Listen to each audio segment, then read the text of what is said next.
Very good morning to all of you. स्वागत करता हूं आपका अपना यूट्यूब चैनल मैथ अड्डा सारण में। तो चलिए फिर मैं हाजिर हो गया एक नया सेशन लेके। दी प्लेटफॉर्म का जो रेलवे ग्रुप डी का साइंस का 2500 प्लस प्रीवियस ईयर क्वेश्चन का सेट आया है। इसका हम सेट नंबर 7, 8, 9 करने वाले हैं।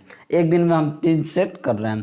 तो चलिए, अगर आप हमारे चैनल पर नए हैं तो चैनल को सब्सक्राइब कर लीजिए, साथ ही साथ बेल आइकन को दबा लीजिए ताकि हम कोई भी वीडियो अपलोड करें उसका नोटिफिकेशन आपको मिलता रहे। और इसमें जितना भी प्रश्न है ये रेलवे ग्रुप डी 2018 में पूछा गया प्रश्न है। और आज जो हम करने वाले हैं ये 19/9/2018 को पहला शिफ्ट में पूछा गया प्रश्न जो है सेट नंबर 7 होगा। तो चलिए, वीडियो को लाइक करने में आप लोग कंजूसी करते हैं, कोई बात नहीं है। चलिए आज का पहला क्वेश्चन देखते हैं। आपको अच्छा लगे तो लाइक आप ज़रूर कीजिएगा, नहीं करना है तो मत कीजिएगा, कोई मुश्किल नहीं है। चलिए, हमारा काम है कहना, आपका काम है करना। पहला प्रश्न है कि निम्नलिखित में से कौन सा तत्व मेंडलीव की आवर्त सारणी में एक निश्चित स्थान नहीं पा सका है। ये 19/9/2018 का फर्स्ट शिफ्ट में पूछा गया प्रश्न है। Hydrogen, sulphur, oxygen, nitrogen. तो हाइड्रोजन तत्व जो है ये मेंडलीव की आवर्त सारणी में एक निश्चित स्थान को नहीं पा सका है। तो ऑप्शन ए जो है आपका राइट आंसर हो जाएगा। मेंडलीव की आवर्त सारणी में हाइड्रोजन का जो स्थान रहा है ये विवादपूर्ण रहा है। और आधुनिक आवर्त सारणी के प्रथम आवर्त का पहला सदस्य कौन सा है? ये आपका हाइड्रोजन है।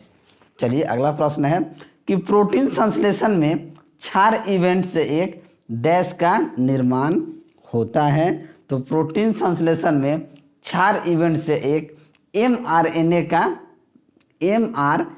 प्रति का निर्माण होता है। तो ऑप्शन डी जो है ये आपका राइट आंसर हो जाएगा। चलिए अगला प्रश्न देखते हैं। अगला प्रश्न है कि निम्नलिखित में से कौन सा उच्च तापमान पर आसानी से ऑक्सीकृत हो जाता है? क्या होता है? उच्च ताप पर आसानी से ऑक्सीकृत हो जाता है। तो ये क्या होता है? मिश्र धातु जो होता है, मिश्र धातु उच्च तापमान पर आसानी से ऑक्सीकृत नहीं होता है। अच्छा, नहीं होता है, ठीक है। यानी कि ऑक्सीकृत का मतलब कह सकते हैं कि नहीं जलता है। जब दो या दो से अधिक तत्वों को मिलाकर एक नया जो धातु बनता है उसे मिश्र धातु बनाया जाता है। और विद्युत का सुचालक सर्वाधिक चांदी होता है। और जिन पदार्थों की गंध अम्लीय या क्षारीय माध्यम में बदल जाते हैं उन्हें क्या कहा जाता है? तो जिन पदार्थों के गंध अम्लीय या क्षारीय में बदल जाते हैं उन्हें हम ऑल्फैक्टरी कहा जाता है, या कह सकते हैं उन्हें घ्राण सूचक कहा जाता है। तो ऑप्शन ए जो है आपका राइट आंसर हो जाएगा। अगला प्रश्न है कि निम्नलिखित में से कौन सा एक सरल उत्तक नहीं है? तो जाइलम जो होता है ना, जाइलम ये कई बार क्वेश्चन पूछा गया है। जाइलम जो होता है ये एक सरल उत्तक माने अस्थाई उत्तक जो है, सरल अस्थाई उत्तक नहीं होता है। जाइलम जो होता है ना ये जटिल अस्थाई उत्तक होता है। क्या होता है? जाइलम जो होता है ये जटिल अस्थाई उत्तक होता है। और जाइलम उत्तक पौधों के जड़, तना और पत्तियों में पाया जाता है। चलिए अगला प्रश्न है। अगला प्रश्न है कि एक वस्तु अपने स्थिर अवस्था से चलना आरंभ करता है। यह 2 सेकेंड में 5 मीटर पर सेकेंड की गति प्राप्त कर लेता है। इसका त्वरण क्या होता है? त्वरण जो होता है ए बराबर v-u/t। फाइनल वेलोसिटी कितना है जी? तो 5 मीटर है। तो 5 माइनस इनिशियल वेलोसिटी नहीं दिया है तो 0/2, यानी कि 5/2 कह दीजिएगा तो 2.5 मीटर पर सेकेंड स्क्वायर हो जाएगा। तो ऑप्शन सी जो है आपका राइट आंसर हो जाएगा। चलिए अगला प्रश्न है कि विटकेकर द्वारा प्रतिपादित 5 किंगडम क्लासिफिकेशन में निम्न में से कौन सा समूह शामिल नहीं है?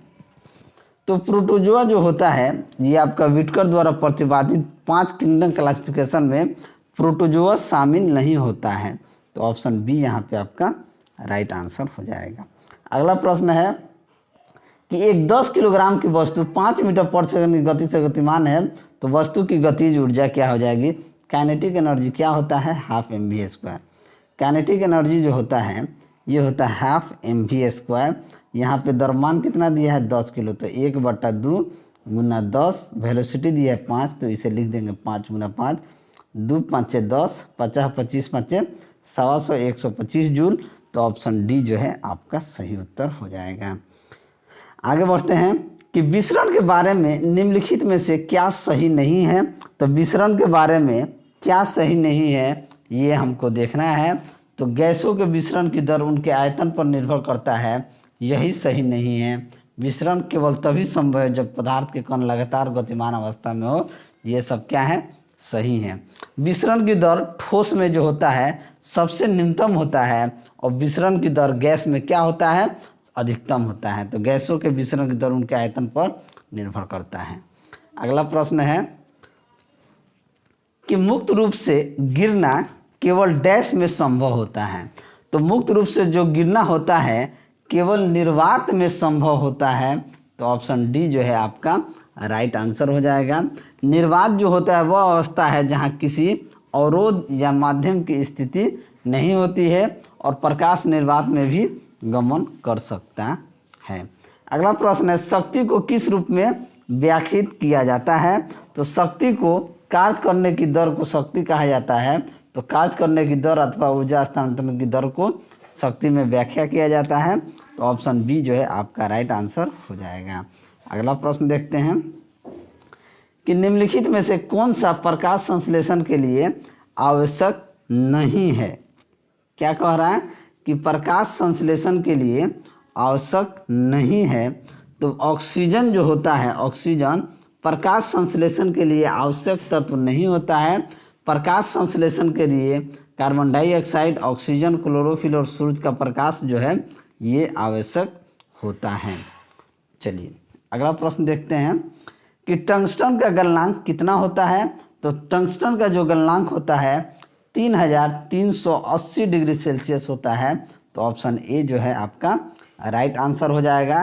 टंगस्टन का गलनांक अधिक होने के कारण ही बल्ब के फिलामेंट के रूप में प्रयोग किया जाता है, और टंगस्टन का प्रतीक जो है ये आपका W से किया जाता है। चलिए आगे बढ़ते हैं और अगला प्रश्न देखते हैं कि लैंगिक प्रजनन के दौरान जब दो अलग अलग जीवाणु कोशिकाएं संयोजित होती हैं तो वे डैश का निर्माण करती हैं। तो लैंगिक प्रजनन के दौरान जब दो अलग अलग जीवाणु कोशिकाएं संयोजित होती हैं तो ये युग्मनज का निर्माण करती हैं। तो ऑप्शन ए जो है आपका राइट आंसर हो जाएगा। और निषेचित जो होता है अंडाणु को युग्मन कहा जाता है। अगला प्रश्न है कि जब एक धातु पानी के साथ अभिक्रिया करती है तो कौन सी गैस निकलती है। तो जब एक धातु पानी के साथ अभिक्रिया करता है तो हाइड्रोजन गैस निकलता है। तो ऑप्शन बी जो है आपका सही उत्तर हो जाएगा। अगला प्रश्न है कि बल और विस्थापन का गुणनफल क्या कहलाया जाता है। तो बल और विस्थापन का गुणनफल कार्य कहलाता है। तो ऑप्शन सी आपका राइट आंसर हो जाएगा। कार्य का एसआई मात्रक जूल होता है। अगला क्वेश्चन है कि उस प्रक्रिया का नाम क्या है जिसके द्वारा कोई धातु अपने आसपास उपस्थित नमी, एसिड इत्यादि द्वारा प्रभावित होता है। तो उसे क्या कहा जाता है, उसे संक्षारण कहा जाता है। संक्षारण उस प्रक्रिया को कहा जाता है। ठीक है, तो ऑप्शन डी यहाँ पे क्या हो जाएगा, राइट आंसर हो जाएगा। चलिए अगला प्रश्न देखते हैं कि निम्नलिखित धातुओं में से कौन सा कक्षीय तापमान पर द्रव अवस्था में होता है। तो पारा जो होता है ना, पारा धातु कक्षीय तापमान पर द्रव अवस्था में होता है। तो ऑप्शन बी जो है आपका राइट आंसर हो जाएगा। अगला प्रश्न है कि ऑक्टेट्स का न्यूलैंड्स सिद्धांत केवल डैश तक ही लागू होता है। तो ये सिर्फ कैल्शियम तक ही लागू होता है। किस पे लागू होता है, सिर्फ कैल्शियम तक ही लागू होता है। तो ऑप्शन डी ए जो है आपका राइट आंसर हो जाएगा। अष्टक नियम अधिक परमाणु वाले तत्वों पर लागू नहीं होता है। चलिए अगला प्रश्न देखते हैं। अगला प्रश्न है कि द्रव्यमान 400 किलोग्राम की बंदूक के संवेग की गणना करना है, बंदूक द्रव्यमान 400 किलोग्राम की बंदूक के संवेग की गणना करें जब इसके प्रतिघात का वेग 0.25 मीटर पर सेकेंड होता है। तो P बराबर क्या होता है जी? P बराबर mv होता है, द्रव्यमान गुना वेग। कुछ नहीं करना है, 400 गुना 0.25 कर देंगे, ये आपका कितना हो जाएगा? 100 किलोग्राम मीटर पर सेकेंड। 100 किलोग्राम मीटर पर सेकेंड, तो ऑप्शन बी जो है आपका राइट आंसर हो जाएगा। चलिए अगला प्रश्न है कि एक वस्तु को एक अवतल दर्पण के सामने उसके फोकस बिंदु और वक्रता केंद्र के बीच स्थित एक बिंदु पर रखा गया है, तो निर्मित होने वाली छवि जो होगी ये आपका क्या होगी? निर्मित होने वाली छवि के पूछा, एक वस्तु को अवतल दर्पण के सामने उसके फोकस बिंदु पर रखा जाएगा, तो वो जानते हैं क्या होगा? वो वास्तविक और उल्टा होगा। क्या होगा? वास्तविक और उल्टा हो जाएगा। तो ऑप्शन डी जो है आपका राइट आंसर हो जाएगा। अगला प्रश्न है, थोड़ा सा नीचे करना होगा, कि यांत्रिक ऊर्जा होती है। यांत्रिक ऊर्जा क्या होता है? किसी भी वस्तु के गतिज ऊर्जा और स्थितिज ऊर्जा का योग जो होता है। मैकेनिकल एनर्जी बराबर होता है kinetic energy plus potential energy. यानी कि हम कह सकते हैं किसी वस्तु की गतिज ऊर्जा और स्थितिज ऊर्जा का योग जो होता है यांत्रिक ऊर्जा होता है। तो ऑप्शन सी आपका सही उत्तर हो जाएगा। और अणु शब्द किसके प्रतिपादन किसने प्रतिपादित किया था? तो अणु शब्द का प्रतिपादन जो है ये डेमोक्रिटस ने किया था। तो ऑप्शन बी आपका राइट आंसर हो जाएगा। किसी भी तत्व या यौगिक का वह छोटा से छोटा कण जो स्वतंत्र अवस्था में रह सकता है उसे अणु कहा जाता है। तो ये प्रैक्टिस सेट नंबर 7 जो है ख़त्म हो गया। अब हम सेट नंबर 8 देखने वाले हैं। सेट नंबर ये जो है 8 देखने वाले हैं। और आप सभी से हाथ जोड़ के निवेदन है कि वीडियो अच्छा लगे तो लाइक ज़रूर कर दीजिएगा। आज का 8 का पहला क्वेश्चन है कि एक वस्तु को अवतल दर्पण के सामने उसके वक्रता केंद्र और फोकस बिंदु के बीच एक स्थित बिंदु पर रखा गया है, तो छवि का निर्माण कहाँ पर होगा? छवि का निर्माण कहाँ पर होगा हमसे ये पूछा गया है। तो छवि का निर्माण जो होगा ये वक्रता केंद्र से परे किसी बिंदु पर होगा। तो ऑप्शन सी जो है आपका राइट आंसर हो जाएगा। देखिए जब वस्तु अनंत पर होता है तो प्रतिबिंब की स्थिति फोकस पर होती है और प्रतिबिंब की जो प्रकृति होता है उल्टा और वास्तविक होता है। अगला प्रश्न देखते हैं कि माता पिता के संतान में शारीरिक या मानसिक गुणों के संचरण को क्या कहा जाता है? तो इस संचरण को आनुवंशिकता कहा जाता है। तो ऑप्शन डी जो है ये आपका राइट आंसर हो जाएगा। अगला प्रश्न है कि डैश का प्रयोग कारों में पेट्रोल ईंधन के रूप में किया जाता है। तो एथेनॉल का जो प्रयोग किया जाता है, एथेनॉल का, ये आपका कारों में पेट्रोल के साथ ईंधन के रूप में किया जाता है। अब पेट्रोलियम क्या होता है? जीवाश्म ईंधन से प्राप्त होता है। चलिए अगला प्रश्न है कि निम्नलिखित में से किस वैज्ञानिक ने अपनी पुस्तक ओरिजिन ऑफ स्पीसीज में कार्बनिक विकास के लिए एक क्रियाविधि का सुझाव दिया है? तो ये चार्ल्स डार्विन जो थे इन्होंने दिया है। तो ऑप्शन डी जो है आपका राइट आंसर हो जाएगा। चार्ल्स डार्विन ने अपना पुस्तक ओरिजिन ऑफ स्पीसीज 1859 में प्रकाशित किया था। अगला प्रश्न है कि एक वस्तु एक नियत वेग से उत्तर की दिशा में गति करती है तो वस्तु पर लागू नेट बल क्या हो जाएगा? अगर उत्तर की ओर तो नेट बल क्या हो जाएगा? वस्तु जो है नियत वेग से उत्तर की दिशा में गति करती है तो वस्तु पर लागू नेट बल जो होगा ये आपका 0 हो जाएगा। तो ऑप्शन ए जो है आपका राइट आंसर हो जाएगा, क्योंकि यदि बल और विस्थापन परस्पर लंबवत होते हैं तो किया गया कार्य क्या होता है? 0 होता है। चलिए आगे बढ़ते हैं। अगला प्रश्न है कि एक पौधे के बीच में आगामी पौधा डैश के रूप में होता है। तो एक पौधे के बीच में आगामी पौधा जो होता है ये आपका भ्रूण के रूप में होता है। तो ऑप्शन सी जो है आपका सही उत्तर हो जाएगा। अगला प्रश्न है कि तापमान को केल्विन पैमाने से सेल्सियस पैमाने में बदलने के लिए आपको क्या करना होगा? तो कुछ नहीं, दिए गए तापमान से 273 घटा देना होगा तो आपका तापमान को केल्विन पैमाने से सेल्सियस पैमाने में बदलने के लिए सिर्फ आपको 273 घटाना होगा।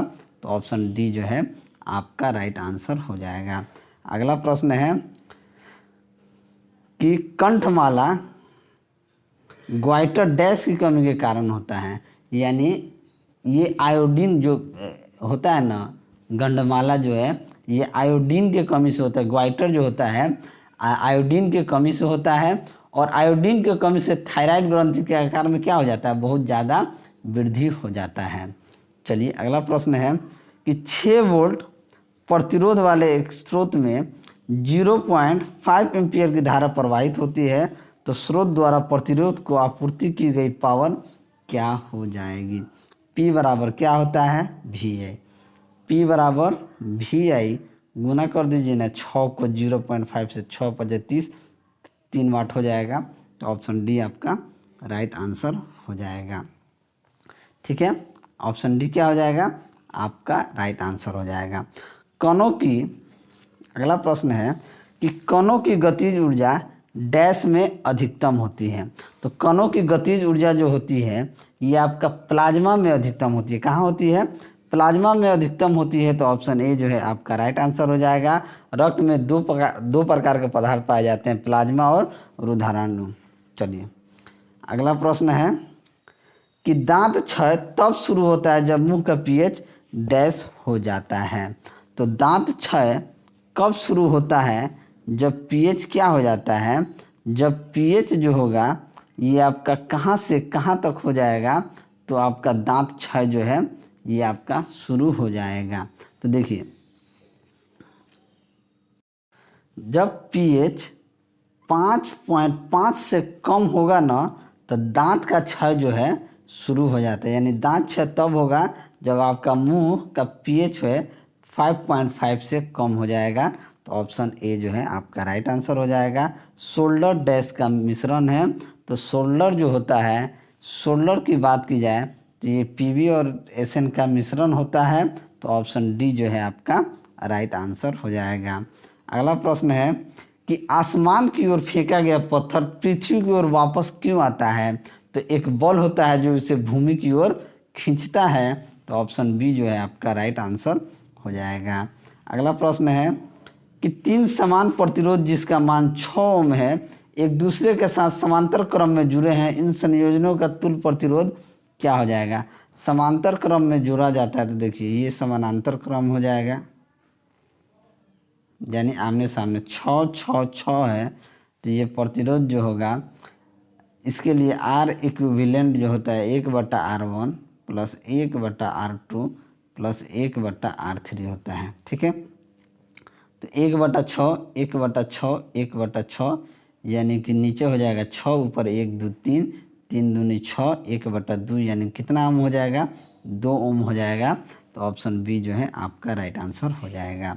अगला प्रश्न है कि एक ग्रह मान लें जिसका द्रव्यमान और त्रिज्या पृथ्वी के द्रव्यमान और त्रिज्या का 1/3 है। यदि पृथ्वी पर गुरुत्वाकर्षण के कारण त्वरण का मान g है, तो ग्रह पर इसका मान क्या हो जाएगा, इसका मान कितना हो जाएगा। अगर g है तो इसका मान जो है इसका 3 गुना हो जाएगा। क्या हो जाएगा, अगर एक ग्रह मान लें जिसका द्रव्यमान और त्रिज्या पृथ्वी के द्रव्यमान और त्रिज्या का 1/3 है, 1/3 है तो वो कितना हो जाएगा, 3 गुना हो जाएगा, 3g हो जाएगा। तो ऑप्शन ए आपका राइट आंसर हो जाएगा। अगला प्रश्न है कि निम्नलिखित में से तत्वों का कौन सा वर्गीकरण परमाणु संख्या पर आधारित है। तो आधुनिक आवर्त सारणी का वर्गीकरण जो है परमाणु संख्या पर आधारित है। तो ऑप्शन बी जो है ये आपका सही उत्तर हो जाएगा। अगला प्रश्न है कि किसी वस्तु के मुक्त रूप से गिरने के दौरान निम्नलिखित में से कौन सी ऊर्जा इसके रास्ते में किसी एक बिंदु पर बढ़ जाती है। तो क्या होता है, इसका गतिज ऊर्जा जो होता है ये बढ़ जाता है। तो ऑप्शन बी आपका राइट आंसर हो जाएगा। अगला प्रश्न है कि एक कार उच्च गति से चल रही है, यह किस ऊर्जा से युक्त होगी। अगर एक कार जो है उच्च गति से चल रही है तो यह गतिज ऊर्जा से युक्त होगी। तो ऑप्शन ए क्या हो जाएगा, आपका सही उत्तर हो जाएगा। क्या हो जाएगा, ऑप्शन ए आपका राइट आंसर हो जाएगा। अगला प्रश्न है कि जब प्रकाश की किरण सघन माध्यम से विरल माध्यम में जाती है तो किरण क्या होता है? ये गति बढ़ जाएगी और अभिलंब से क्या हो जाता है? दूर भागती है। अभिलंब से दूर झुक जाती है तो किरण की गति बढ़ जाएगी और अभिलंब से दूर झुक जाएगी, तो ऑप्शन बी आपका राइट आंसर हो जाएगा। अगला प्रश्न है कि कौन सा उत्तक पौधों के प्रकाश संश्लेषण हिस्सों के सामग्री के लिए परिवहन में मदद करता है? कौन सा उत्तक जो है ये आपका मदद करता है? तो यहाँ पे देखा जाए तो फ्लोएम जो होता है ना, फ्लोएम प्रकाश संश्लेषण के हिस्से में परिवहन में मदद करता है और फ्लोएम जो होता है एक जटिल अस्थायी उत्तक भी होता है।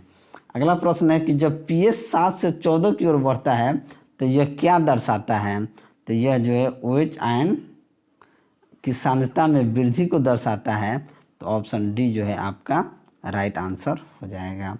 और अगला प्रश्न देखते हैं कि किसी भी समान समूह में मौजूद तत्वों का डैश एक समान होता है, तो संयोजी इलेक्ट्रॉन की संख्या जो होती है ये आपका समान होता है, तो ऑप्शन ए यहाँ पे आपका राइट आंसर हो जाएगा।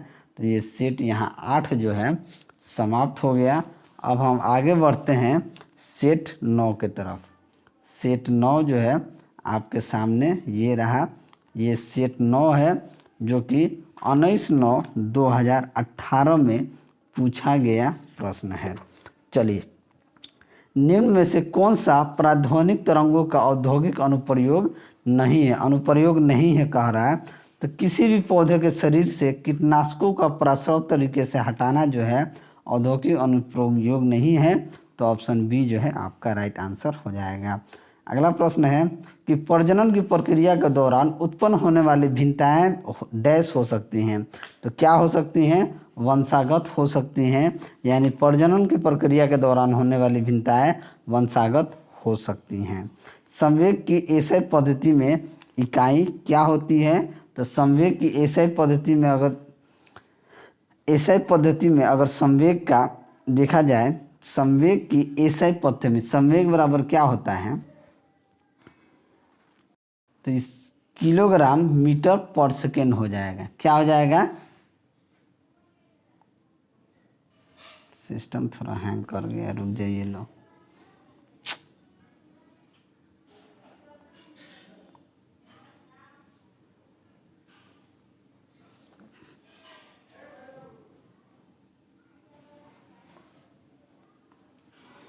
थोड़ा सा माफ़ी मुश्किल है, आ गए हम लोग जहाँ थे। यहाँ संवेग की ऐसे पद्धति में इकाई क्या हो जाएगी? तो संवेग क्या होता है? द्रव्यमान गुना वेलोसिटी, यानी कि किलोग्राम मीटर पर सेकेंड हो जाएगा, तो ऑप्शन सी जो है आपका राइट आंसर हो जाएगा। निम्नलिखित में से किसमें कोई कार्य नहीं किया जाता है? तो किसमें कोई कार्य नहीं किया जाता है? अगर हम यहाँ पे देखें तो एक कुली किसी बस से किसी कार तक एक वजन ले जा रहा है। क्या कर रहा है? एक कुली जो है, चलिए, एक कुली किसी बस से किसी कार तक एक वजन ले जा रहा है तो कार्य कर रहा है। सचिन 4 किलोमीटर चलता है तो कार्य कर रहा है। अरुण मैदान पर खेलता है तो कार्य कर रहा है। कपिल अपने कंधे पर 10 किलोग्राम भार लेकर खड़ा है, तो यही कोई कार्य नहीं कर रहा है, तो ऑप्शन डी आपका राइट आंसर हो जाएगा। अगला प्रश्न है कि मनुष्यों में निषेचित अंडा डैश के स्तर में प्रत्यारोपित होता है, तो मनुष्यों में जो निषेचित अंडा होता है ये गर्भाशय के स्तर पर प्रत्यारोपित होता है, तो ऑप्शन डी जो है आपका सही उत्तर हो जाएगा। और आयरन के वायु की उपस्थिति में जलने पर किसका निर्माण होता है? तो Fe2O3 का निर्माण होता है, तो ऑप्शन डी जो है आपका सही उत्तर हो जाएगा। और अमोनिया में नाइट्रोजन की संयोजकता कितनी होती है? तो अमोनिया में नाइट्रोजन की संयोजकता 3 होती है, तो ऑप्शन डी जो है आपका सही उत्तर हो जाएगा। अगला प्रश्न देखते हैं कि एक मिनट, मैग्नीशियम की परमाणु संख्या जो है 12 है, तो इसकी संयोजकता क्या हो जाएगी? अगर मैग्नीशियम की परमाणु संख्या 12 है तो इसकी संयोजकता +2 होगी, तो ऑप्शन सी आपका राइट आंसर हो जाएगा। और किसी वस्तु की गतिज ऊर्जा और स्थितिज ऊर्जा को एक साथ क्या कहा जाता है? तो एक साथ यांत्रिक ऊर्जा कहा जाता है। यानी कि यांत्रिक ऊर्जा मैकेनिकल एनर्जी जो होता है kinetic energy plus potential energy का योग होता है, तो ऑप्शन डी आपका राइट आंसर हो जाएगा। अगला प्रश्न है, यदि 10 ओम 8 ओम और 7 ओम के तीनों प्रतिरोध श्रेणी क्रम में जुड़े हैं तो परिपथ में प्रभावी प्रतिरोध क्या हो जाएगा?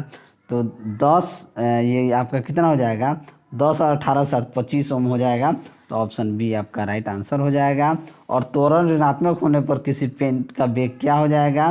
तो त्वरण ऋणात्मक होगा तो उस पिंड का वेग जो है घटेगा, तो ऑप्शन डी जो है आपका राइट आंसर हो जाएगा।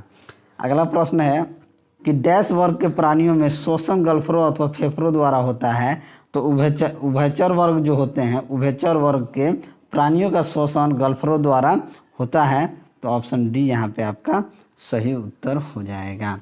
चलिए आगे बढ़ते हैं और अगला क्वेश्चन देखते हैं। अगला क्वेश्चन है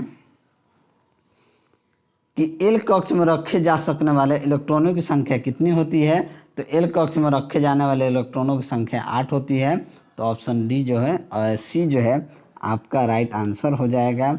और अगला प्रश्न है कि जब तत्वों को परमाणु भारों के बढ़ते क्रम में व्यवस्थित किया जाता है तो पहले तत्व के गुणधर्म 8वें तत्व के गुणधर्म के समान होते हैं, तो संगीत के नोट्स की तरह इस नियम को जाना जाता है, तो इसे न्यूलैंड के अष्टक नियम के रूप में जाना जाता है, तो ऑप्शन डी जो है आपका सही उत्तर हो जाएगा।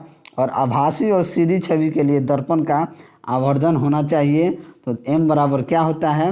m बराबर होता है v/u, यानी कि धनात्मक होना चाहिए, तो ऑप्शन डी आपका सही उत्तर हो जाएगा। आगे बढ़ते हैं।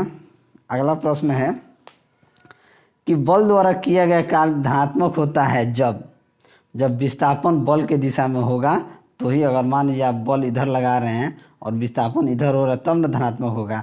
आप बल इधर लगा रहे हैं, आप वस्तु नीचे ढगल रहा है, तो आपका धनात्मक नहीं होगा।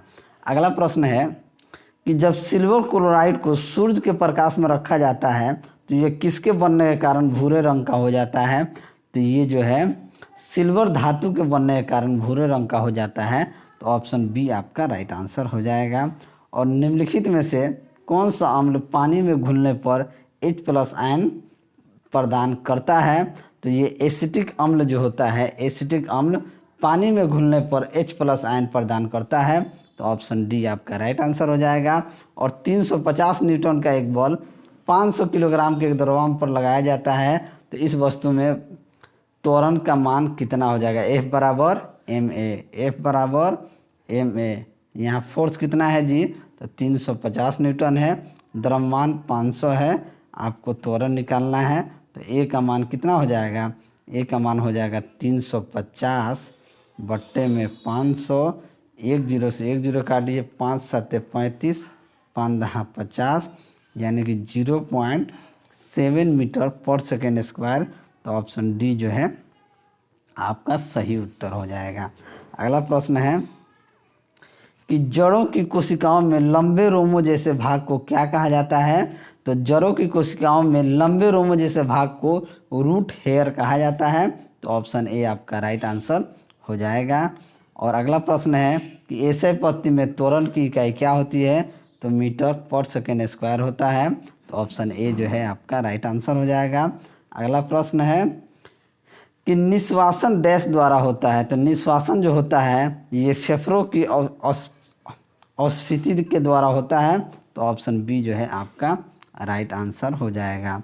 अगला प्रश्न है कि डैश ऑक्साइड अम्लों के साथ साथ क्षारों के साथ भी अभिक्रिया करता है, तो कौन जो होता है? उभयधर्मी ऑक्साइड जो होता है, उभयधर्मी ऑक्साइड अम्लों के साथ साथ क्षारों के साथ भी अभिक्रिया करता है, तो ऑप्शन सी यहाँ पे आपका सही उत्तर हो जाएगा। और अंतिम क्वेश्चन है कि परमाणु संलयन प्रतिक्रियाएं स्वचालित रूप से होती हैं, तो परमाणु संलयन प्रतिक्रियाएं जो होती हैं ये आपका स्वचालित रूप से होती हैं कहाँ? सूर्य में, तो ऑप्शन ए जो है आपका राइट आंसर हो जाएगा। हाइड्रोजन और हीलियम के संलयन क्रिया तारों का ऊर्जा का मुख्य स्रोत है। तो चलिए, अगर आप सभी को मेरा वीडियो अच्छा लगा हो तो वीडियो को लाइक करें, दोस्तों में शेयर करें। अगर आप हमारे चैनल पर नए हैं तो चैनल को सब्सक्राइब करें। मैं ऐसे ही वीडियो लेकर आपके सामने हाजिर होता रहूँगा। चलिए मिलते हैं अगले वीडियो में, तब तक के लिए जय हिंद।